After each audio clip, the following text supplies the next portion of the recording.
Olá, gente linda e abençoada. Estamos aqui mais uma vez para meditar na palavra de Deus e para aprender com ela. Sou a pastora Edeise Carvalho Antunes.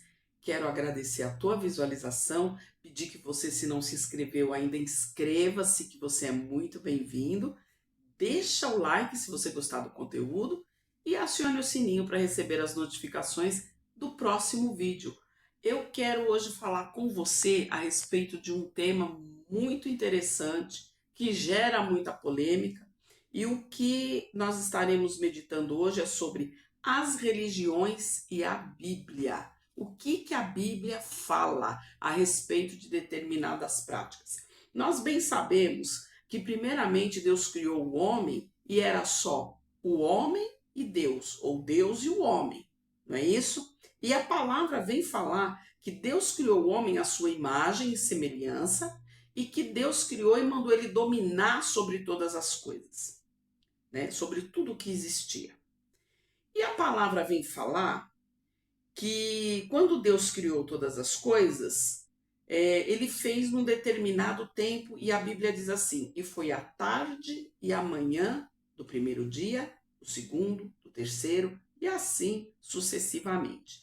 E que na viração do dia, Deus vinha, depois que estava tudo pronto, Deus vinha todos os dias conversar com esse homem. É como se fosse assim um amigo que vem tomar aquele café da tarde, com bolo, conversar, saber como foi o seu dia, como foi o seu trabalho, o que você fez hoje. Então era o prazer de Deus vir todo dia, ver o homem e conversar com esse homem que ele criou. O que é a viração do dia? Vamos dar uma pinceladinha aí em algumas coisas para a gente conseguir entender. Diz-se que a viração do dia era no frescor da tarde, né? No final do dia, antes do sol se pôr. Quando estava findando o dia, Deus vinha para conversar com o homem, né? Com o ser que ele criou. Depois da queda do homem, Deus então mandou que ele fosse para a terra, fosse gerar filhos, fosse arar a terra, comer do suor do seu trabalho. A mulher estaria então aí parindo com dor, então entendemos que ela anteriormente não ia ter dor para parir. E a serpente, então, por ela ter dado espaço, por ela ser o animal mais inteligente, né? E ter dado espaço para que o inimigo usasse a sua boca, ela iria rastejar, né? E seria então inimiga do homem. E o homem estaria então ferindo ela na cabeça, né? Com a vara para matá-la. Então, nós vemos aí que houve todo esse processo, né? Isso levou um tempo, a Bíblia não fala quanto tempo o primeiro homem ficou no Éden. A Bíblia não relata quantos anos ele tinha quando ele foi lançado para a terra. Nós não sabemos se a vida do homem começou a contar a partir do momento que ele veio para a terra, né? Provavelmente sim, os seus dias de vida carnais, né? A partir do momento em que ele saiu do Éden, provavelmente. Então, depois disso, ele gerou filhos e filhas. E houve, então, aí diferença, né? Como a serpente usou, o inimigo usou a boca da serpente para falar com o homem, ele continuou tentando prejudicar a humanidade, tentando afastar o homem de Deus. No livro de Enoque vem falar que os demônios incitavam as mulheres às pinturas, às vaidades, à sensualidade. Também ensinava o homem como trabalhar com o ferro, como fazer armas de guerra, como fazer as suas feitiçarias, as suas magias, os seus encantamentos, as suas simpatias. Então, nós temos isso relatado em alguns livros apócrifos. A Bíblia ela não entra muito por esse lado, mas Deus ele já vai logo no início dizendo para o homem e dando ao homem algumas ordens. Vamos ler aqui na palavra de Deus o versículo que está em Gênesis 6, o versículo 5. E viu o Senhor que a maldade do homem se multiplicava sobre a terra e toda a imaginação dos seus pensamentos e de coração era má continuamente. Então, na época do dilúvio, que aí já era na época de Noé, o homem continuou. Deus levantava os seus profetas, levantava os seus líderes dos seus clãs para ensinar, né? Conforme veio passando de Adão para um e para outro, ele veio ensinando, né? A como viver, a como conduzir a sua vida, mas chegou na época de Noé que estava realmente impossível. E aqui a palavra está dizendo que viu Deus que a maldade do homem se multiplicava e que a imaginação, ou seja, o inimigo da nossa alma, ele usa a nossa imaginação se nós dermos espaço, a nossa mente, os nossos pensamentos. Tem um ditado muito antigo que diz que o pássaro pode voar sobre a nossa cabeça, ele só não pode fazer ninho. O pensamento passa, mas nós temos que repreender, não é isso? Então aqui nós vemos que Deus destruiu, deixou somente Noé e a sua família, porque o restante todo, né, dos homens que estavam aí dentro da iniquidade e praticando aquilo que era desagradável a Deus foram destruídos.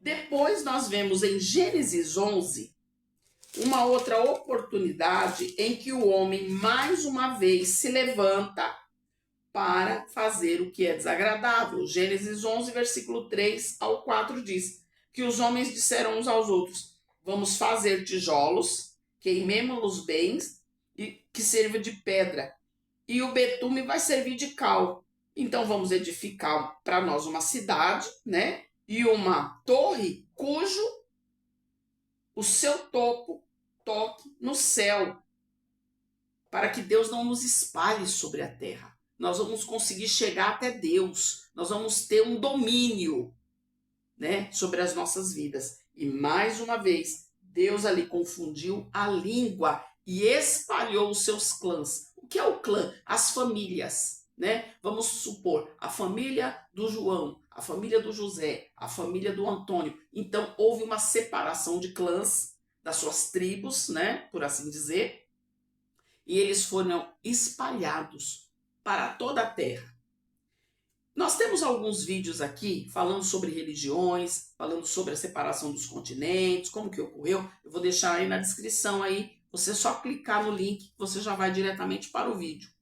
Então, veja que houve mais uma vez a desobediência dos homens. Mas aqui é só para dar uma pincelada para a gente conseguir entender algumas coisas. Nós vemos que a partir daí, né, com a diferença de pensamento, cada família ia adotando, umas famílias iam adotando aquilo que vinha lá da época de Adão, dos ensinamentos, do que Deus deixou, de como Deus ordenou, da época de Noé, de como Noé deixou, de como ele ensinou, de como Deus falava com ele. E uma grande maioria passou a ter outro tipo de prática, desenvolver outro tipo de conduta de vida, não é isso? E desobedeciam assim a Deus, se afastando, deixando de se aproximar de Deus. Então eles enveredaram em busca de outras práticas e deu-se aí, então, algumas nações, né, porque aí formou-se nações dessa separação, e eles passaram então a fabricar ídolos, imagens. Vamos fazer uma leitura na palavra de Deus em Êxodo 20 e vamos ver uma das primeiras ordenanças que Deus deixou, porque os 10 mandamentos eles estavam vigentes. O que foi tirado é a lei cerimonial, é os rituais, mas a prática dos mandamentos de Deus, que acabam se resumindo em 2, quem ama a Deus obedece aos primeiros 4 mandamentos e quem ama seu próximo obedece aos 6 últimos. Então vamos ver aqui qual foi a ordem que Deus deu. Deus disse: eu sou o Senhor teu Deus que te tirei da servidão. Não terás outros deuses diante de mim. Quer dizer, você não vai fazer nenhum Deus, você não vai adorar outro Deus. Eu sou o Criador. Não farás para ti imagem de escultura, nem semelhança alguma do que tem em cima no céu, embaixo na terra, nas águas debaixo da terra. Não te encurvarás a ela, não a servirás, porque eu sou um Deus zeloso, Esse zeloso significa ciumento. E eu visito a maldade dos pais nos filhos até a terceira e quarta geração daquele que me aborrece. Então Deus aqui já deu uma ordem, vocês não vão fazer imagens de escultura. Tem religiões que tem um monte de imagem. Nós vemos aí até falando, mas nós não adoramos. É uma lembrança, né? É somente para lembrar que foi uma pessoa muito boa, que foi uma pessoa santa. Como nós vamos lembrar do rosto do apóstolo Paulo se não tem? Nas moedas nós vemos, nas moedas antigas, que tem lá o rosto, né? Dos imperadores, dos reis. Mas e os apóstolos? E os santos? Alguém sabe como foi? Alguém sabe como foi o rosto de Maria? Para que possa fazer uma imagem e dizer, essa aqui foi Maria, nós vamos... não vamos adorar, mas vamos lembrar dela, né? Vamos dizer assim. É um vídeo bastante polêmico, eu sei que vai gerar algumas controvérsias aí, mas a palavra de Deus ela é muito clara. Não fareis. Olha só o que diz a palavra de Deus em Jeremias 10:3. Porque o costume dos povos são vaidade, pois ele corta do bosque um madeiro e faz uma obra da mão de artífice, feita com machado. Com prata e com ouro a enfeitam. E com pregos e martelo firmam na parede para que ela não se mova. Ou seja, ela não tem mover nenhum, ela fica estática. São como a palmeira, obra torneada, porém não podem falar, certamente são levados, porquanto não podem andar, não tenhas receio deles, porque não pode fazer mal e nem bem, e nem tampouco pode fazer nada. Então é algo feito pela mão do homem. Deus formou o homem com as suas mãos. Aí o homem não se contenta, não, agora eu vou fazer um Deus para adorar. Então essa prática, as religiões que têm essa prática, elas estão fora da palavra de Deus. Isaías 44:14. Planta um olmeiro e a chuva faz crescer. Então o homem usa dessa madeira para queimar e toma dela e se aquienta e acende, coze o pão, faz também um Deus e se prostra diante dele. Também fabrica uma imagem de escultura e se ajoelha diante dela. Ou seja, metade queima no fogo, outra metade cozinha, né, faz a sua carne para comer, assa, enche bem a barriga, né, farta-se dela, também se esquenta e diz, olha, agora eu já estou quentinho, já vi o fogo. Com o resto faz um Deus, uma imagem, ajoelha-se diante dela, se inclina e roga e diz, livra-me, porquanto tu és o meu Deus. Nada eles entendem, porque tapou os seus olhos para que não vejam, e os seus corações para que não entendam. Então aqui em Isaías está dando aí um entendimento 100%. Olha, o homem pega a madeira, faz o fogo, faz a comida, se esquenta e faz um ídolo para adorar. Pega esse ídolo, prega na parede, prega uma imagem na parede, ela não pode se mover. Tem no Salmo 115, diz, tem ouvido, mas não ouve, tem olho, mas não vê, tem boca, mas não fala, tem mão, mas não apalpa, tem pés, mas não andam. Quando a palavra de Deus diz que ele é um Deus onisciente, que sabe tudo, onipresente porque ele está em todo lugar e onipotente porque ele pode todas as coisas. Vamos continuando aqui. Outro tipo de prática, né? Que é a prática da adivinhação. Mas o profeta, o evangélico, ele não profetiza, ele não fala, ele não é adivinhação. Deus revela, Deus põe na boca, porque não passa na nossa mente nenhum tipo de pensamento. Simplesmente vem a mensagem e você entrega. É algo assim excepcional. Não tem nem como a gente explicar. Não sai da nossa vontade, do nosso coração e nem da nossa mente. Mas olha aqui o que aconteceu com Saul. 1 Samuel 28:6. Perguntou Saul ao Senhor sobre um determinado assunto, sobre uma determinada guerra, porém o Senhor não respondeu. Nem por sonhos, nem por Urim, que era um jogo, né, de pedras que eles tinham, que saía sim ou não, e nem pelos profetas. Então Saul disse aos seus criados: busquem uma mulher que tenha um espírito de feiticeira e a consulte. E os seus criados disseram: olha, lá em Endor há uma mulher que tem o espírito de adivinhar. Então ele foi consultar. E Deus o rejeitou totalmente. Ele já estava afastado de Deus, ele já estava achando que ele era autossuficiente, e aqui foi a queda total de Saul, porque Deus falou: você tem um Deus, por que você não aguardou? Se eu não falei nada, não fizesse nada. Não, ele não se contentou e foi consultar uma feiticeira. Veja bem, uma prática na época do profeta Elias, quando Jezabel tinha lá 850 profetas de Baal, feiticeiros, adivinhos, que era lá os seus subordinados, não é isso? Elias foi, fez um altar e falou: quem responder com fogo é o Deus da verdade. Os profetas, os 450 profetas que se ajuntaram, se cortavam de lança, gritavam, pulavam, e Elias diz aqui, ó, zombava deles e dizia: clama em alta voz, vai ver que eles estão viajando, não é isso? Ou então eles estão tirando um cochilo, daqui a pouco eles vão despertar. E o Deus deles não respondeu. Enquanto Elias lançou água, reparou o altar, lançou água, falou: encharca, clamou a Deus, Deus mandou fogo do céu, que lambeu aquela água e queimou o altar. Então Deus está provando em toda a Bíblia que ele é o único. Ah, mas e Jesus e o Espírito Santo?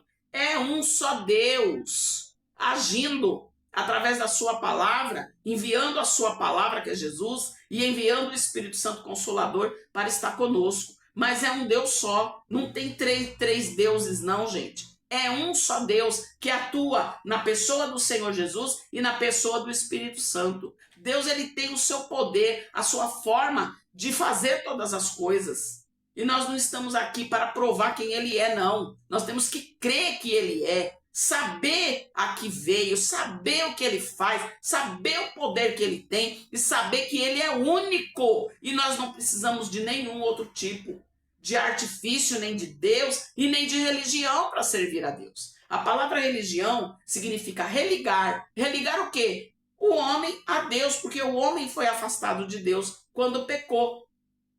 Então o Senhor Jesus veio como cordeiro, né, perfeito, para nos religar com Deus.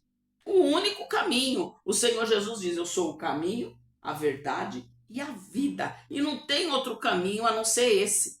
Olha só o que diz também a palavra em 2 Reis 17, no versículo 16. Rejeitam os mandamentos de Deus, edificam para si 2 ídolos de metal, de bezerro, faz um poste sagrado de Acerá, inclinam-se à adoração perante todos os exércitos celestiais e prestam culto a Baal, quer dizer, adora o sol, adora a lua, adora as estrelas, o pau, a pedra, a água. O Nilo é um deus, era um deus para eles, não é isso? Lá na Índia tem o rio também, que eles dizem que é um deus, ali eles fazem tudo, que eu falei até no vídeo passado. E aí continua dizendo: fizeram passar pelo fogo seus próprios filhos e filhas, praticam adivinhação e feitiçaria, e venderam para fazer o mal diante dos olhos do Senhor, provocando a sua ira. Então Deus, ele se sente provocado quando nós deixamos de adorar somente a ele, de botar o joelho no chão, de clamar a ele, de pedir a ele que ele venha nos socorrer, que ele venha nos ajudar, que ele venha nos ensinar. Olha os tipos de religiões que praticam tais coisas. O Espiritismo, que é uma filosofia que prega a reencarnação, a mediunidade. O que é a mediunidade? É de se comunicar com mortos. Quando Deus diz para nós não consultar mortos. Isso está no livro de Deuteronômio. Não dê golpes no teu corpo por conta de um morto. Não se comunique com os mortos. Isso é confusão, é o diabo dizendo: ó, você consegue falar com quem morreu. A palavra de Deus diz: não há ciência. Essa pessoa não sabe quem foi, aonde está, ela está reservada. para o juízo final. Não é isso que a palavra diz? Mas os espíritas pregam a reencarnação, a mediunidade, as vidas em outras dimensões, quando a palavra de Deus diz que tem a vida terrena e a vida eterna. Ou morte eterna ou vida eterna. O que passa disso está fora da palavra de Deus. O judaísmo, ela teve a origem aí na fé de Abraão. Ela crê somente em Deus e ela observa ainda hoje a lei que chamamos, né, alguns chamam de lei mosaica, porque foi Moisés que escreveu. A tábua dos 10 mandamentos foi escrita pelo dedo de Deus, em pedra. E a lei mosaica foi escrita nas cuneiformes, na forma da escrita, das primeiras escritas, nas argilas, nas tábuas de argila. Depois eles passaram para as peles dos animais e depois, de muito tempo, foi que veio a confecção do papel e da tinta. Então, o judaísmo, a fé do judeu é essa, só crê em Deus. O budismo, que nasceu na Índia, né? A gente tem vídeo aqui também falando, que eu vou deixar aí na descrição, segue os ensinamentos de Buda, que foi um profeta deles lá, né? E diz que nada se acaba, tudo se transforma. Ou seja, eu nasci, tudo bem, nasci Deise. Aí eu morro, na próxima encarnação, eu venho como um coelho. Aí na outra, vem como uma barata. Depois vem com um pernilongo. E aí não se acaba nunca. Quando a pessoa não evolui, ela vai só caindo. A sua encarnação vai só descaindo para seres mais inferiores. Olha a linha de raciocínio. Jesus morreu para quê então, né? Apesar que eles não creem em Jesus. Eles não admitem que Jesus é filho de Deus e nem creem em Deus. Eu não sei como que pode ser uma linha de raciocínio dessa. O hinduísmo, muito disseminado na Índia, possui vários deuses, né? Eles têm Deus para todas as coisas.